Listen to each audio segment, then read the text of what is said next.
Pour yourself a sweet tea, pull up a lawn chair, and turn the page with us. You're listening to Right On Mississippi, a podcast taking you inside the minds of America's most treasured wordsmiths. I'm Ebony Lumumba, and Right On Mississippi is produced in partnership with Mississippi Public Broadcasting for the Mississippi Book Festival, the South's literary lawn party.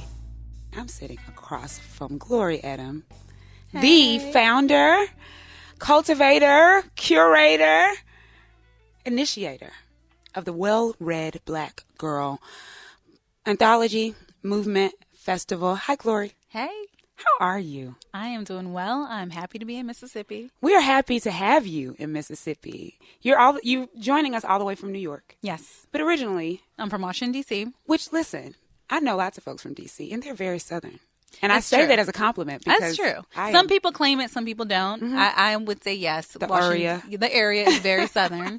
It is a very welcoming Southern space. So listen, we're just going to adopt you in at least for the next 30 minutes or so. Thank you.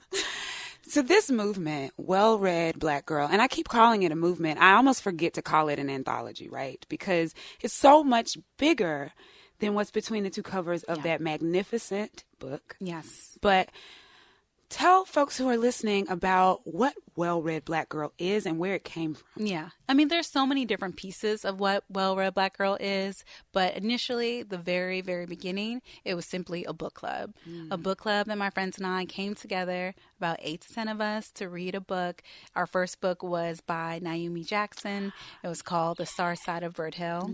Nice. And, we came together and we saw this book that was just so beautifully put together, and it was the story of girlhood. It was Naomi's first book, which is so special. When you're a debut author, you need nothing but love, support. Encouragement. Absolutely. And I met Naomi at the Greenlight Bookstore in Brooklyn, and she was just so kind. I came up to her with my Instagram page that had less than 50 people. Nice. And now it's booming. Oh my goodness. Don't even you get all me started. Follow Well-Read Black Girl.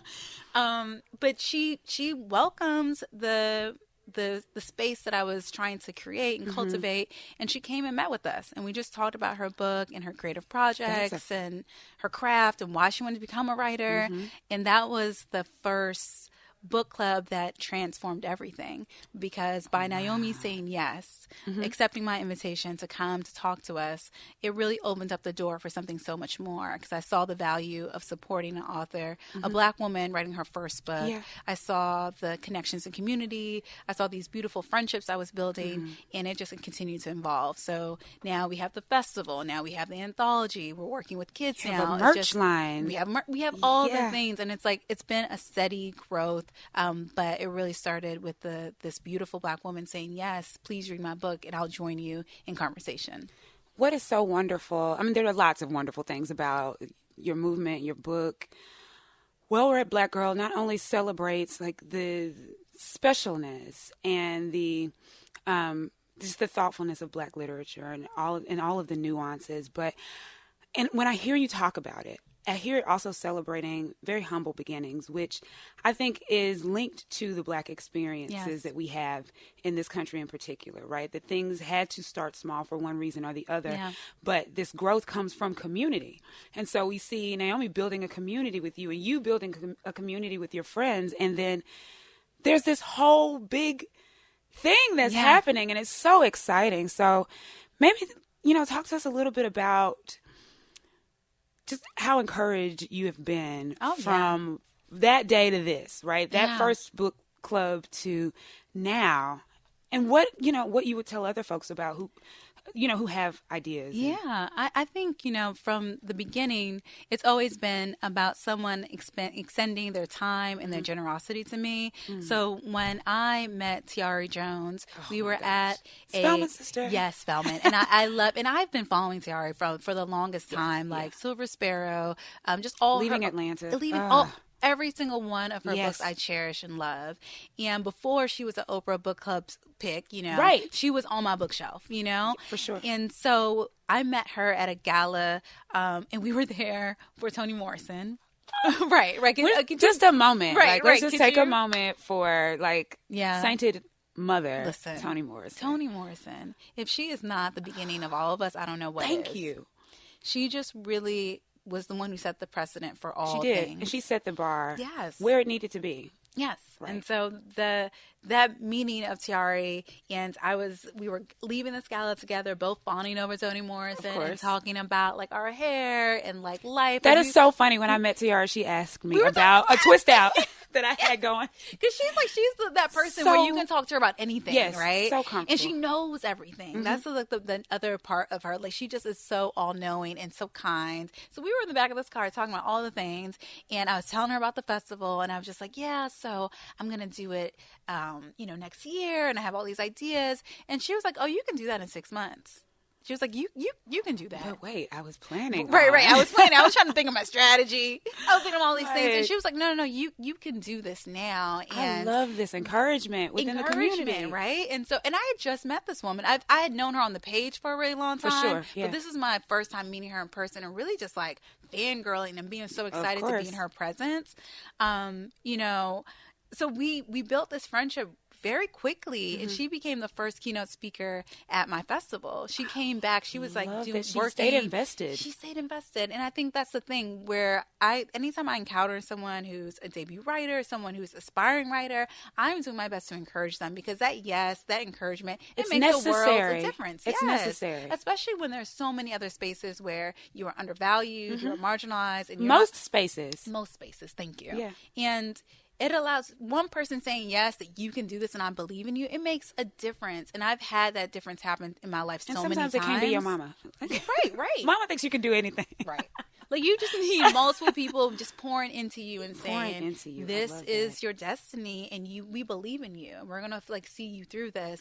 And so it was like steps like that. I really feel like throughout this whole process, I've had a mirror just like reflecting back onto me saying, Glory, you can do this. Like you can build this community and we're doing it all together. There's not, I look at it as a very egalitarian space where even when we host the book club, we sit in a circle, we're sitting side by side because we want to be able to turn to one another and have a conversation, look each other in the eye and say, I see you, sis, and I see what you're going through. So and value everyone's contribution and experience. And it goes like the book starts us in a space, but it branches out into different spaces. So, we're talking about being Black women in professional settings. We're talking about romantic relationships. We're talking about maternity. We're having very intergenerational conversations. Yeah. And we're building community. And it's as simple as that. Building community. I mean, it is, for me, I think with Well-Read Black Girl, it's remarkable the way that you have harnessed building community through this anthology that, for me, when I picked it up and I first encountered it, I thought, where has this been? Right? This has been my experience, and there's been an anthology in my brain. But to have it in print and to be celebrated in all of the ways that you're celebrating it is very validating. Thank you. Even the work, that I do in the classroom.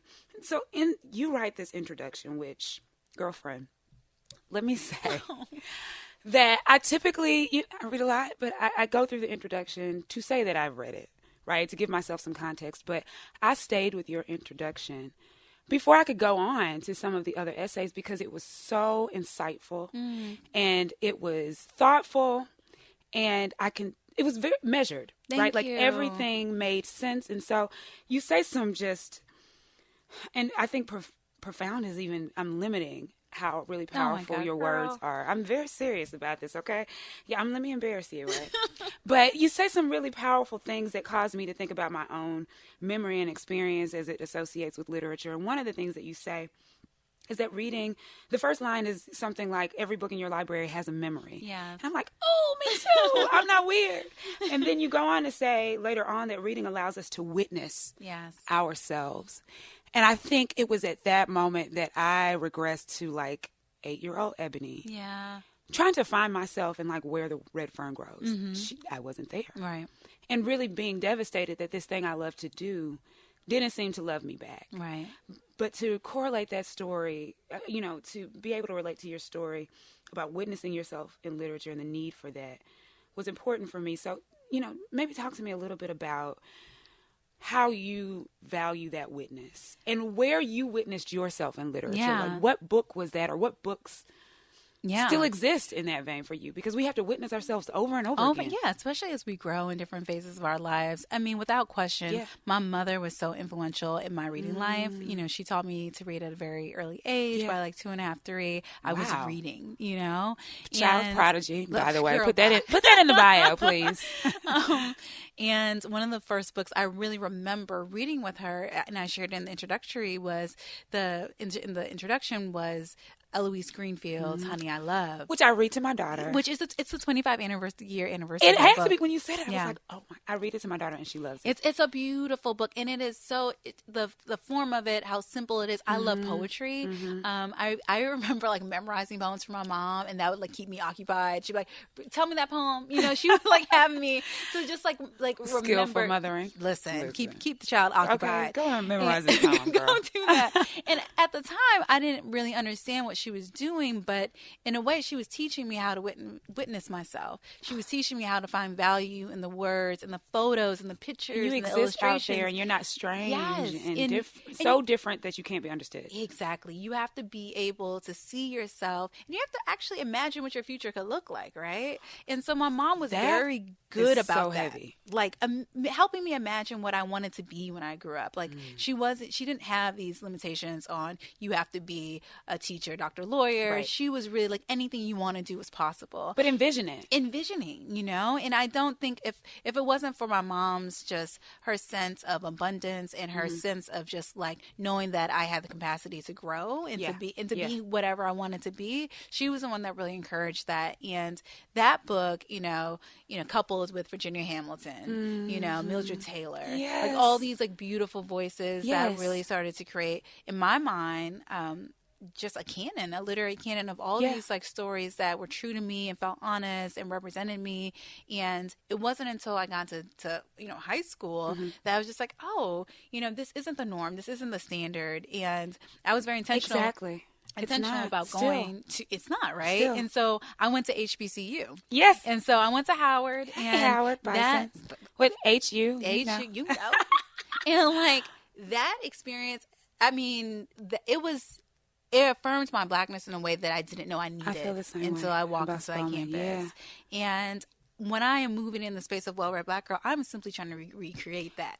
For the world. Right? And invite folks in who may have never experienced this. And unfortunately, like, there's more people that have not experienced it. Far more. You know? Even you talking about this canon that was created, Mildred Taylor, and all these folks we grew up reading, it was because our parents were intentional. But when you got out into the world, it wasn't even that from way. bookstore to bookstore, you could barely find them. And, you know, I remember being devastated shopping for a book, I think for Christmas, for my 11-year-old niece, and not being able to find a book for middle grade with a Black female protagonist. Yeah, and that's awful, especially in 2019. Yeah, you know? No, this is that, right. Like, what is that about? What are we doing, and how are we erasing a whole demographic of experiences? So in your introduction, you say that, you know, Black female authors specifically, so Toni Morrison, Alice Walker, Zora Hurston, Walker Alexander, they're writing ourselves into spaces that neglect or ignore us. Yes. What do you mean by that? Well, it made me, when I was writing that, I was thinking so much about Toni Morrison. Yeah. You know, and the fact that she has this quote where, you know, I'm going to paraphrase. It's basically the definers. Like we are able to define who we are. You know, and I think about that so much in literature that allows like being able to hold a pen and paper and tell your story and telling it as honestly and openly as possible. That it gives you so much power. And I really believe in the sense of, you know, if you proclaim it, it will be. And proclaiming declare declare it. You know, and even the title Well-Read Black Girl, that's a declaration. It's a really call to action that I value my story, I value my existence, I value my history. I'm very clear that the history of, you know, Black people in the United States writing, at one point it was illegal for us to read and write, right? Like how that ties punishable by death. Exactly. Like it ties into everything that I'm trying to do into my mission to center Black stories, but also to preserve our history and allow young people to come up and know that they can do the same, if not more.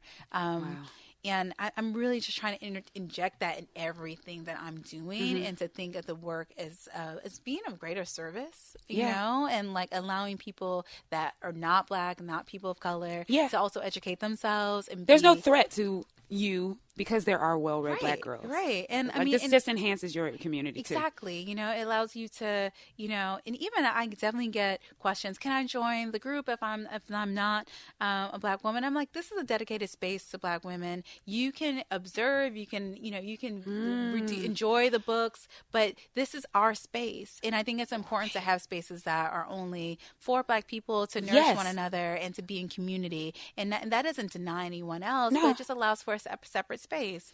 I think that was important. That's what Howard is, you know. That's what our HBCUs are, and there's so many organizations in our communities, our sororities and fraternities, these specific spaces that are carved out for us to have community, be whole, and preserve our culture. And it's not a threat to you that we're doing that. Exactly. I love that you are unapologetic about that, because to say, you know, you might feel inclined to say, oh, well, sure, you know, we don't want to exclude anyone, but you can do that to the point that you begin to kind of wash away the strength. And the books are there, so I'm still inviting you to read the books. Yeah, you know, but you're gonna have a different vantage point, and let's just acknowledge that. Yeah, you know, like you read the books are there. You should be reading Toni Morrison. You should be reading Renee Watson and Jacqueline Whitson. All these people should be on your bookshelf already. If I'm encouraging you, that is absolutely great. Like, go grab those books and have conversations and be uncomfortable. You know, talk about talk about the discomfort amongst your community.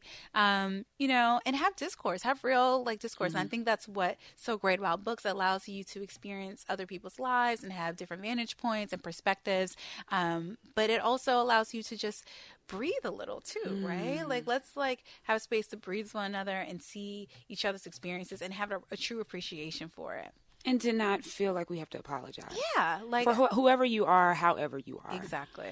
We've been talking about Toni Morrison, and we just, again, recently lost this literary juggernaut. I know. I mean, it's still just hard to accept. Listen, you know, when I've heard it, I was like, oh, but she's earned this. Yeah. Like, we have to let her go, because she deserves a great rest. She has earned this rest, and she has done so much for us as individuals and as a community. But maybe I want to talk about your Morrison moment. Oh, man. I've been asking colleagues and friends and family, because I know what my moment was, where Mama Morrison just, you know, gripped me and never let me go. And that was this little written acknowledgement, sort of memorial. I said to her, you know, you grabbed me at this point when I was a teenager. Yeah. You never let me go. Yeah. And so that was for me with Beloved. Yes. And I wasn't anybody's mother. I wasn't anybody's enslaved person. But I saw myself. I witnessed myself. Yes. In some of the trauma and the heavy, too thick love. Yes. Of, you know, that we get through that. So what's your Morrison moment? Oh man, there's so many moments. And there may be more than one. There's so many, but one of my favorite books, I have so many books I love by Toni Morrison, but I would say my favorite is Jazz. No one ever says jazz. I know. I really love jazz. I love the fact that the narrator is you don't know who the narrator is. And this idea of this, these two people coming up from the South, you know, part of the Great Migration, unsure about love. The love gets volatile and messy, and as that word uncomfortable, but it is still love. Unsettling, yeah. And you know, and I think that was I had this phase in college where I was reading so much Bell Hooks. And I was trying to figure out. You were woke. I was trying to figure out all my you know, all about love, salvation, and during that same time. Elements. Yeah, all these frameworks of what love is and what it feels like, right? And then I read Jazz, and I was like, this is really unsettling, but this is what it is. It is when you can be completely vulnerable and honest and just exposed, and that what warrants unconditional love. Out of control. You are not controlling. Because it's crazy. I mean, you know, no spoilers at this point, but you know, no spoilers. Come on, she dies. Y'all haven't read it. Shame on you. There's a murder. There's all kinds of crazy stuff that happens in that book. But oddly enough, that is the book that taught me about love. Whoa! In this crazy Whoa. way. Like, no one ever really says jazz because it is so complex. It and is it is very, so uncomfortable. Yeah. And then it's jazz, right? In that art form. But that's what the book, it was written like jazz. Like it just jazz. is like, it is abstract and it is just nonlinear. I really adore difficult to grasp. Nonlinear storytelling where it's Yeah. just like all over the place. But it still comes together in the end and you feel like resolved. And that's what that was my Morrison moment. Like I really feel like jazz taught me about, Toni Morrison taught me about love. I'm about to just like go back to that and hear your comments echoing in my head Yes, now. read it. I am, because jazz, between jazz and paradise were the two that I was just like stuck with for a while before I could move on. Beloved scared me though. Beloved scared me. I had to read it and it's a complex book. I mean, I love Beloved as well, but it took me a while. I probably have read Beloved maybe 6 times now. My cover is ripped off. I can't even tell you how many times I've read it. And but it's one of those things like you really have to study, especially for like sentence structure and scene setting. Oh gosh, Beloved would just have stream of consciousness. I mean, it's modernism at its finest. Yes, So I mean, at this point when I'm reading Morrison, I'm just studying. It's like a masterclass of like the greatest literary, mother of all time. The greatest literary mother of all time. All time. I need that on the headstone. So your movement, and I'm probably never just going to call it a book because it's a movement. It is, and it's necessary. I know why it's necessary from my perspective, but why do you feel that it's necessary and that's something that had to happen at this moment? Yeah, I think for a very long time we have had incredible writers, incredible movements.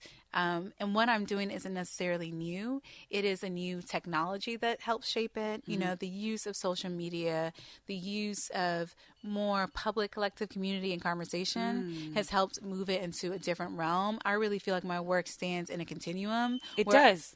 Where I'm encouraging people to see themselves and just add on, right? Like I'm adding on to what Sonia Sanchez and June Jordan, Toni K. Bambara, like I'm adding on to their work and I just want to amplify it. I don't want it to be forgotten.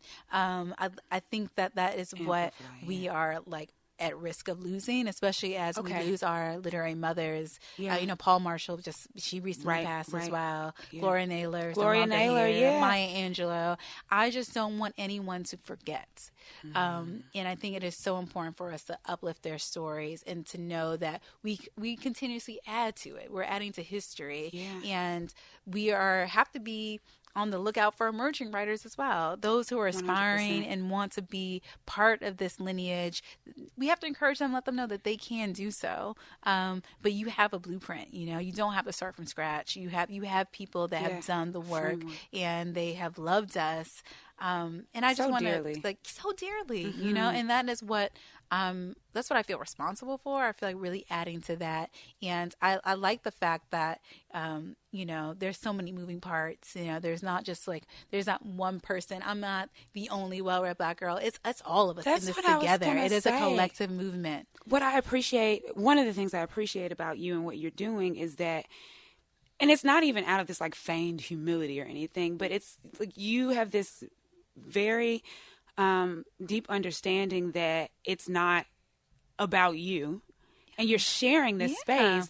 Even to look at the makeup in the table of contents, I'm like, how did they get all of these sisters to do this? And the introduction is so humble, not in a way that where it's, pedestrian or anything. It's so thoughtful and deep, but it's also, let me start it here and then let me pass the mic. Yes. Let me pass the mic. And so I think that is indicative also of this matrilineal literary heritage that Thank you. You are helping us to remember to celebrate in very meaningful, deliberate ways. Yes. Is that, the way that Toni Morrison finished Toni K. Bambara's book. Yes, exactly. That is not a corporate model. Yeah. That doesn't happen. And that's what we need to do. So I'm thinking of the people that inspire me, the movements that inspire me. Ella Baker, right? Oh, of course. Where all these women, these cooperatives, back in the day there were women's clubs that supported Alpha one another. Suffrage, yes, all these things it was done in community. You can't have just one person at the head doing anything. We have to do this side by side, hand in hand, and move forward. And I just feel like there's greater power in numbers. And quite honestly, I like to be behind. I like to think of the work that I do. I like to think of myself as a midwife, right? Like I'm kind of giving birth to things and I'm supporting people. But I don't need to be, I'm not catching all the babies. You just dropped a gem there. You know, I'm just talking about being a midwife. Come on. I'm just trying to help people give birth and do so with ease. Like guiding our process. You know, and I wouldn't be able to do any of the work that I do if it wasn't for all the women that I've read and contributed to my livelihood and made me feel seen. So it can't be just about glory. That's ridiculous. It has to be about all the things that I've read and all the women that I've read with, and my mother and my grandmother and your mother and your grandmother. It has to be like, it's about all of us. Who wants a book, by the way, with your signature? Oh my goodness. She's making me bring it to her. So it's all those things, and when I keep that at top of mind, and I think about the intimacy and the impact that I want to have. You know, I'm thankful for the numbers and the visibility, but again, as I said before, like if it was just if it was still the 8 women in the room that I started off with, I would have been just as happy and just as grateful. You know, because like it just takes one person. I recently. I love Elizabeth, who's the author of The Poet X. Yeah. And we were talking, and she was telling me how she's now a national award-winning author. Right. You know, she's done such great work. But when she was, I want to say like in elementary school or maybe even middle school, an author came to her school and dedicated one of her books to her. Right. Oh, wow. And I can't recall the author's name right now, but the author, like in the epigraph, like wrote a note to Elizabeth in this class. And like to see that, you know, years and years later, full circle, that she is now an author and doing the same work and giving thanks and helping other young girls see themselves. And like that is the impact that like I would love years from now to look back and say, you know, if someone was like, I came to this festival and I saw you speak, I read your book, and you know, like now I feel inspired to tell my own story, and you know, like that is what I want. That's like that's the only way this will be worth it in my mind, you know, I agree. It's like we want more books being written, we want more stories told, and we want them on the bestseller list, right? Like it's not just about even having these books out there. It's about we want them to be acknowledged, but on industry level, on mainstream. You know, we want people to feel empowered. We want people buying books everywhere. And if I'm encouraging that, like then yes, then I love that because what you're doing is underscoring, I think, your comments about us writing ourselves into places that neglect or ignore us, okay, in terms of plot, obviously, but also in terms of the industry. Yes. Or like claiming our space, rightful space. Yeah. And there have been spaces that have done that, you know, so I think of Broadside, you know, like I think of like all these incredible movements, but it's just now a different time, different technology. We have access to more. And I want the people that they have the ability to do so, and the funding and everything else is put all their support, the resources behind Black women, women of color, people that just they have the talent, you know, Like that's like one thing. Yeah, that's not what we're lacking. Like when I see my DMs, when I hear people, you know, ask me all these incredible questions, I'm just like, I came into publishing in such an unconventional way that I'm like, oh God, like I need to learn more because I want to help more people, you know? And so if I have that power, that access now, let me learn a little bit more and see what happens, you know? And I'm just trying open the doors. Like you don't walk into any rooms by yourself. Yeah, completely. So I feel very fortunate. We're entering the 3rd year of our festival. So exciting. Yes, it's going to be in November this year. And I just have really big dreams and aspirations for it to grow. And, you know, in 10 years, what it'll look like. In 20 years when I'm not here, you know, what it'll look like. I really want it to be a cultural institution that will grow and help so many more Black women just, you know, see themselves. Well, we're dedicated here, at least I am, in Mississippi. I love you. You're so wonderful. I love you. Like, stay here. Don't leave. Yes. But we're dedicated to this movement continuing. It cannot stop. It won't stop on our watch. Yes. And Mississippi's literary history owes a lot to Black female writers. Yeah. And so thank you for making a space for us to celebrate our foremothers and our daughters who will come after us. This is Right On Mississippi. Right on, Glory. Right on. Right On Mississippi is produced in partnership with Mississippi Public Broadcasting for the Mississippi Book Festival, the South's literary lawn party.